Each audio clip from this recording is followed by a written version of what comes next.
Hello guys, we are here to present the Lorentz force, motion, charge, particles in electric and magnetic field. Lorentz force.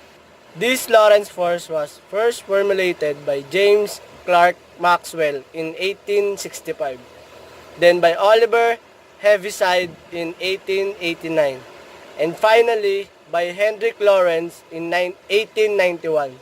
Since electrons are moving in a wire, this force also applies to an electric current. The direction of the force is demonstrated by the right-hand rule. Lorentz force, the force exerted on a charged particle, electron charge, moving with velocity through an electric field and magnetic field. The entire electromagnetic force on the charged particles is called the Lorentz force. After the Dutch physicist Hendrik A. Lorentz and is given by force is equals to electric charge plus the velocity times the magnetic field. Then this is the meaning of the formula. F is equal to force acting on the particle, Q is electric charge of the particle, V is velocity, E is external electric field, and B is magnetic field. Motion charge particle in electric and magnetic field. The motion of a charged particle in the electric and magnetic field. In case of motion of a charge in a magnetic field, the magnetic force is perpendicular to the velocity of the particle. Here are some examples of the Lorentz force magnetic field. Find the magnetic force when a charge of 3.5 C with flux density of 4 units is having a velocity of 2 meter per second. The given is the formula is force times the velocity times the magnetic field times the electric charge.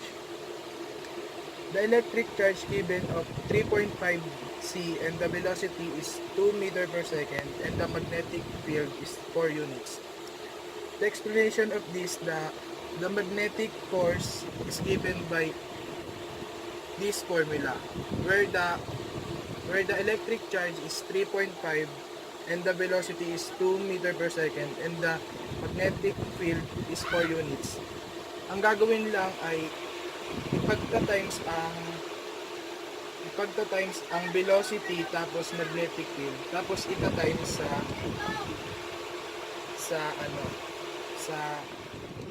example of the Lorentz force of magnetic field. Find the magnetic force when a charge of 3.5 C with a flux density of 4 units is having a velocity of 2 meter per second. Given is the formula is the electric charge times the velocity and the magnetic field. The electric charge is equal to 3.5 C.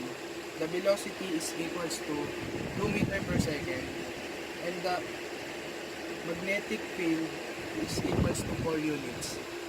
And here are the explanation. The formula of this problem is electric charge times the velocity and the magnetic field. Bali yung electric charge ay 3.5 C and the velocity is the 2 meter per second at ang magnetic field is 4 units. Ang gagawin lang ay ipagta-times ang velocity tapos magnetic field tapos ita-times sa electric charge. Bali magiging sagot yan ay 2 times 4 is equals to 8 and times to 3.5 is equals to 28 units. And the answer is the magnetic force is equals to 28 units. Find the Lorentz force of a charge of 2.5 C having an electric field of 5 units and magnetic field of 7.25 units with a velocity of 1.5 meter per second. The formula for this problem is F is equals to the electric charge and plus the electric field times the velocity times the magnetic field.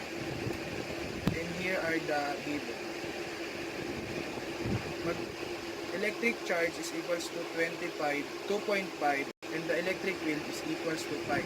The velocity is 1.5 and the magnetic field is 7.25. The explanation. Lorentz force is given on this formula.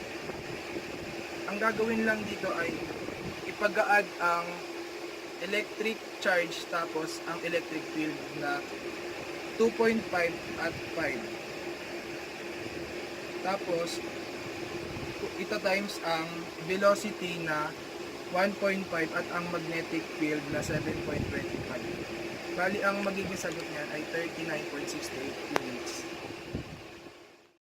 And we are the group 3 that present Lorentz force, motion, charge particles in electric and magnetic fields.